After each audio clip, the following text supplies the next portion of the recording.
Assalamualaikum warahmatullahi wabarakatuh. Selamat siang, Bu Dea, Pak Jayat, dan teman-teman semuanya. Kami dari kelompok 8 akan membawakan presentasi tentang foodborne disease yang disebabkan oleh Vibrio cholera. Berikut kami dari kelompok 8, ada Agus Teofani Siregar, ada Catherine Arlin, ada saya sendiri, Inhan Fauzan, ada Silvana Hidayat Effendi, dan ada Adika Ulul Azmi. Dan berikut outline bahasan yang akan kami bahas. Pertama akan kami bahas tentang karakteristik mikrobanya, kemudian akan kami bahas mekanisme infeksi, lalu gejala infeksi, kontrol dan preventif, serta efek mikroba terhadap makanan. Baik, saya akan mengawali dengan bahasan mengenai karakteristik dari Vibrio cholera sendiri. Vibrio cholera sendiri adalah bakteri gram negatif dan berbentuk koma penyebab dari diare. Bakteri ini merupakan patogen, penyebab foodborne dan waterborne disease. Mikroba ini atau bakteri ini hidup di lingkungan perairan dan berpotensi menginfeksi manusia jika meminum minuman yang bersumber dari air yang tercemar. Mikroba ini juga dapat ditransmisikan melalui buah, makanan seafood, daging yang diproses dengan air yang terkontaminasi, dan lain sebagainya. Faktor virulensi utama dari Vibrio cholera ini adalah CT atau cholera toxin yang dihasilkan di dalam tubuh host, serta TCP, toxin coagulated pilus, yang membantu dalam proses kolonisasi. Diare yang disebabkan oleh Vibrio cholera dapat diperoleh atau disebabkan itu sendiri dari dua serotipe, yaitu serotipe O1 dan serotipe O139. Perbedaan mendasar dari kedua serotipe tersebut adalah pada ekspresi antigen O di permukaan membran sel. Pada serotipe O1 terdapat dua biotipe, yaitu classical dan L-Tor, yang mana berbeda pada ekspresi dan regulasi dari faktor virulensi. Kemudian, saya akan coba menjelaskan lebih dalam tentang kedua serotipe yang tadi sudah dijelaskan, yaitu Vibrio cholera serotipe O1 dan Vibrio cholera serotipe O139. Tadi sudah dijelaskan bahwa perbedaan mendasar dari kedua serotipe ini terletak pada antigen O-nya yang ada pada membran sel. Dan hal ini dijelaskan lagi di slide ini berupa atau diperlihatkan perbedaannya pada region RFB yang mengontrol ekspresi dari antigen O. Salah satunya adalah sintesis dari gugus gula yang ada di antigen tersebut khususnya. Berikut tampilan gambar yang ada di bawah di slide ini mengenai perbedaan dari RFB regions antara serotipe Vibrio cholera serotipe O1 dan serotipe O139. Mungkin di sini bisa mengabaikan region atau RFB regions dari Vibrio anguillarum O1 yang ada di bawah. Berikut perbedaannya sudah terlihat dengan jelas bahwa terdapat perbedaan komponen-komponen tersebut, sehingga kedua Vibrio cholera ini menjadi suatu serotipe yang berbeda. Baik, berikut merupakan mekanisme infeksi atau bagaimana mode transmisi Vibrio cholera dari fekal kemudian menginfeksi manusia melalui oral. Seperti yang terlihat pada gambar, perairan yang terkontaminasi feses yang mengandung bakteri Vibrio cholera akan digunakan oleh masyarakat sekitar sebagai sumber air untuk keperluan sehari-hari. Namun, jika tidak diolah dengan baik seperti tidak disaring atau tidak dimasak dengan matang, akan mengakibatkan bakteri tetap hidup atau tetap survive sehingga ketika dikonsumsi oleh manusia akan terjadi infeksi. Manusia yang terinfeksi tersebut kemudian akan mengalami penyakit diare yang disebabkan oleh bakteri Vibrio cholera. Orang yang terkena penyakit diare tersebut kemudian dapat menularkannya kembali kepada orang lain melalui feses yang dibuang dan mengkontaminasi perairan. Begitu seterusnya hal ini akan terjadi.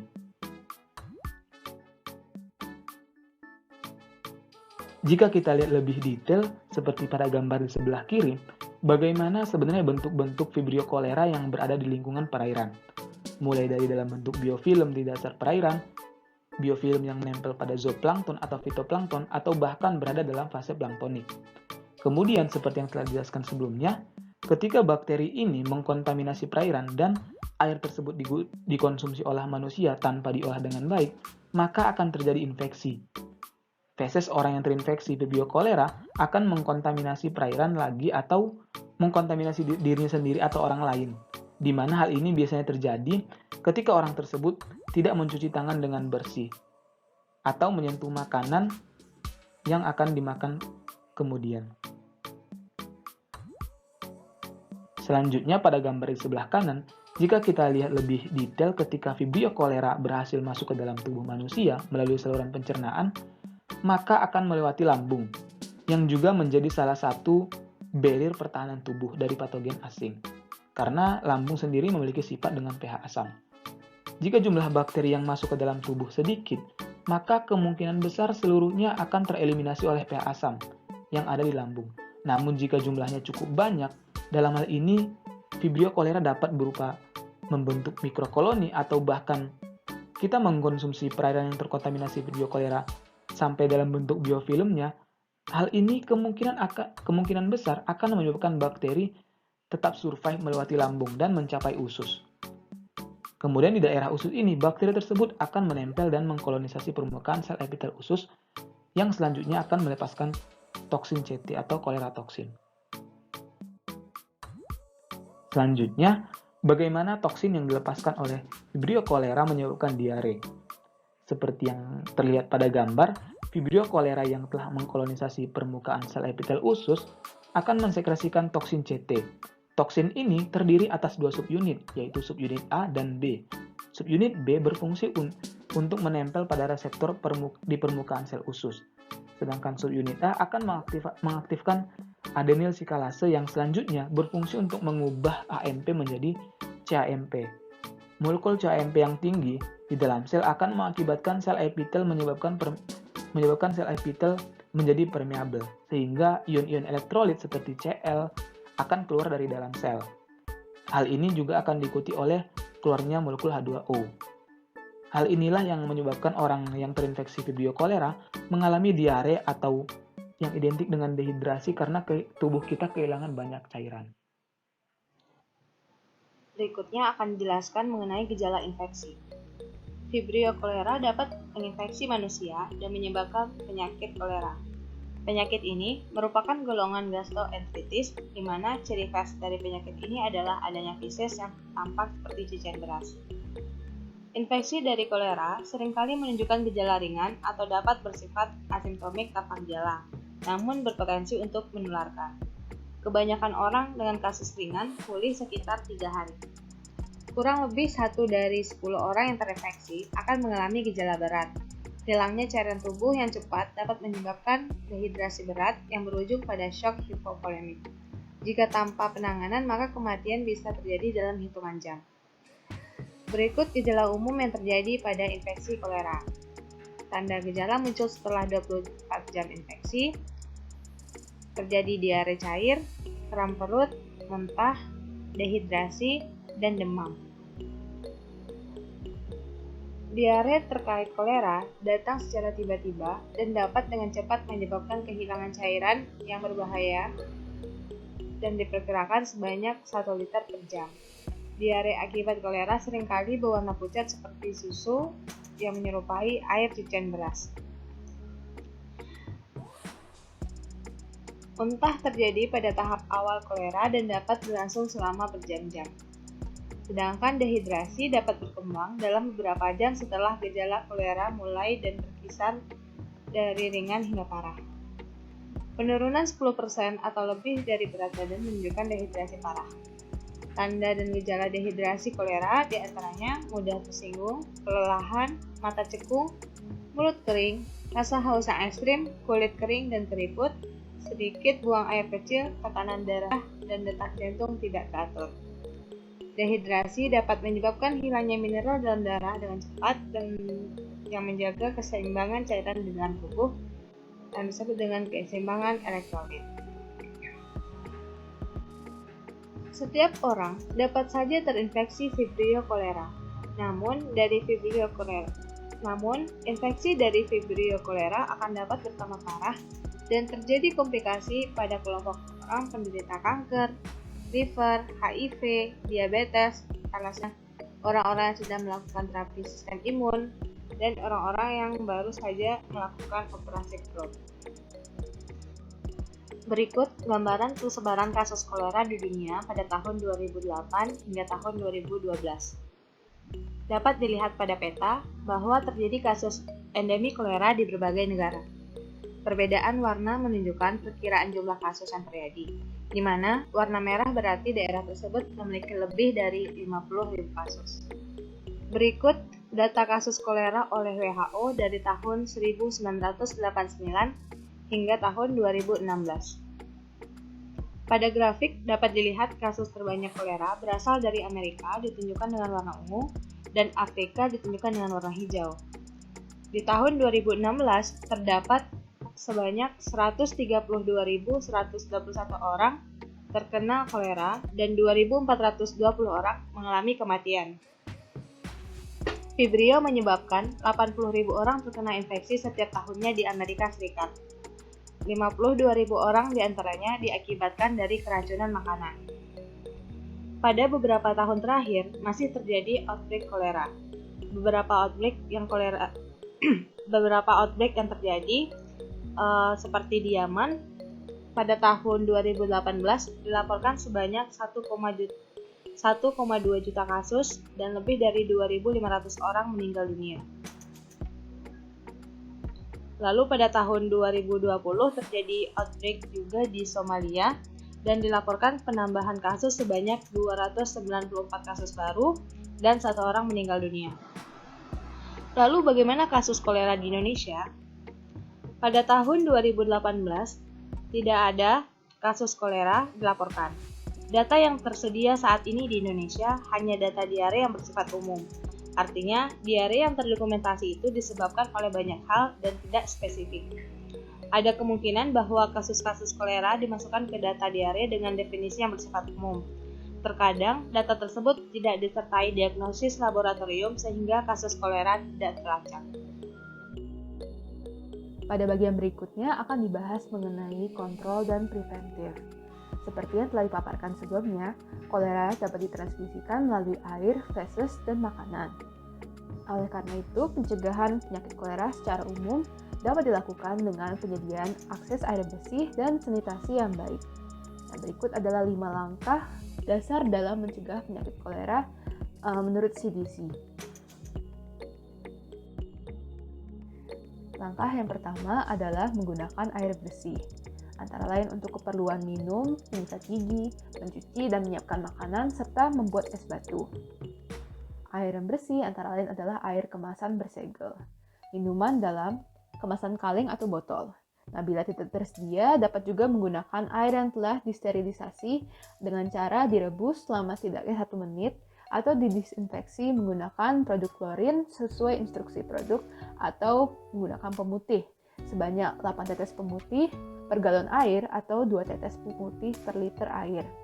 Lalu harus ditunggu selama 30 menit sebelum air tersebut diminum.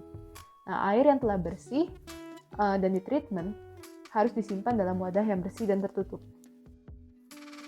Langkah kedua adalah mencuci tangan dengan sabun dan air bersih.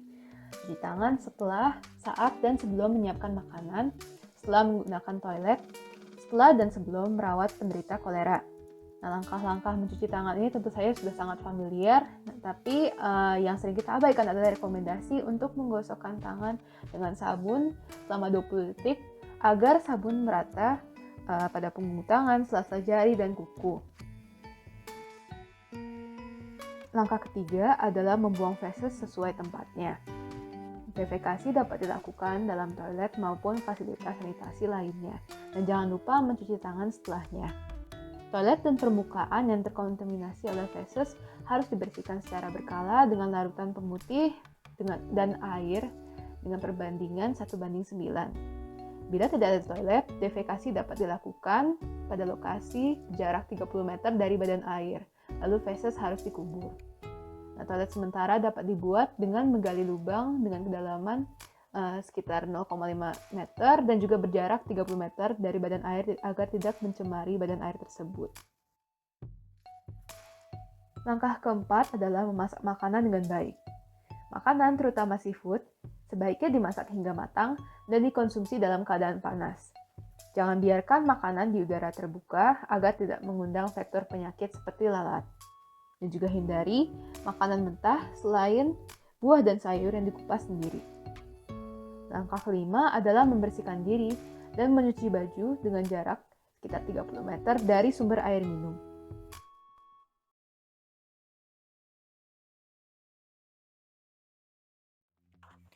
Pertama, mari kita bahas bagaimana syarat ditentukannya outbreak kolera oleh WHO. Yang pertama, jika negara tersebut belum pernah atau belum ditentukan adanya outbreak kolera, maka dilihat apakah adakah pasien yang berumur 5 tahun atau yang lebih tua yang menderita diare akut atau dehidrasi yang parah atau akut karena diare hingga hampir menyebabkan kematian. Jika ada, maka perlu didiagnosa di laboratorium apakah penyebabnya karena Vibrio kolera atau tidak. Syarat yang kedua adalah untuk negara yang sudah pernah outbreak kolera, pasien umur berapapun yang menderita diare akut atau dehidrasi parah hingga menyebabkan kematian, wajib dilakukan pencegahan terhadap kolera. Seperti itu, dan treatment-treatmentnya. Selanjutnya adalah bagaimana standar WHO untuk mendiagnosa kolera. Diagnosa definitif dari kolera adalah menggunakan isolat yang berasal dari pasien terduga kolera. Isolat ini diambil dari rectal swab, dari makanan, dan dari lingkungan tempat tinggal pasien terduga kolera. Isolat kemudian dicek untuk strain Vibrio kolera yang berasal dari serogrup O1 dan O139. Isolat lalu kemudian diidentifikasi menggunakan medium selective thiosulfat citrate bile salt sucrose atau TCBS. Medium ini digunakan karena mudah disiapkan dan tersedia secara komersil dan sangat efektif. Kemudian dilihat adanya koloni yang terbentuk. Hasil positif yang bisa dilihat adalah ada koloni berwarna kuning seperti pada gambar di samping yang tumbuh pada medium TCBS. Koloni ini juga dapat diambil untuk dilihat motilitasnya pada mikroskop karena Vibrio kolera merupakan bakteri yang motil yang memiliki satu flagela. Nah, sampel berikutnya yang berupa makanan atau dari sampel lingkungan tempat tinggal pasien terduga kolera dapat dikonfirmasi lebih lanjut menggunakan PCR. Berikutnya adalah treatment-treatment yang diberikan untuk pasien penderita kolera. Treatment utama yang diberikan adalah 3 jenis treatment, yaitu terapi rehidrasi, terapi antibiotik, dan terapi elektrolit atau pemberian zinc. Pertama yaitu terapi dehidrasi, yaitu terapi ini dikhususkan untuk merehidrasi kembali air-air yang sudah dikeluarkan saat diare, yaitu dengan cara pemberian ORS atau oral rehydration solution, ya jadi bukan sekedar air. Selain oral, larutan-larutan rehidrasi juga diberikan secara intravena. Larutan-larutan ini juga dapat mengembalikan cairan-cairan elektrolit yang telah hilang. Lalu ada treatment antibiotik. Pemberian treatment antibiotik ini diinjeksikan bisa dengan intravena jika untuk dewasa atau secara oral untuk anak-anak. Nah, antibiotik yang diberikan termasuk dalam tetracycline, tapi secara spesifik di sini digunakan doxycycline. Nah, dosis yang diberikan untuk pasien anak-anak adalah 2-4 mg per kilogram berat badan, itu untuk anak-anak di bawah 12 tahun, dan 300 gram single dose untuk dewasa atau yang lebih dari 12 tahun. Kemudian terapi elektrolit atau pemberian zinc. Pemberian terapi zinc ini untuk memulihkan elektrolit yang hilang saat kolera mensekresikan banyak elektrolit dari tubuh. Untuk mengembalikannya dilakukan terapi pemberian elektrolit. Biasanya juga sudah diberikan bersama dengan ORS yang tadi. Berikut adalah daftar pustaka yang kami gunakan. Atas perhatian Bapak, Ibu, dan teman-teman sekalian, kami ucapkan terima kasih.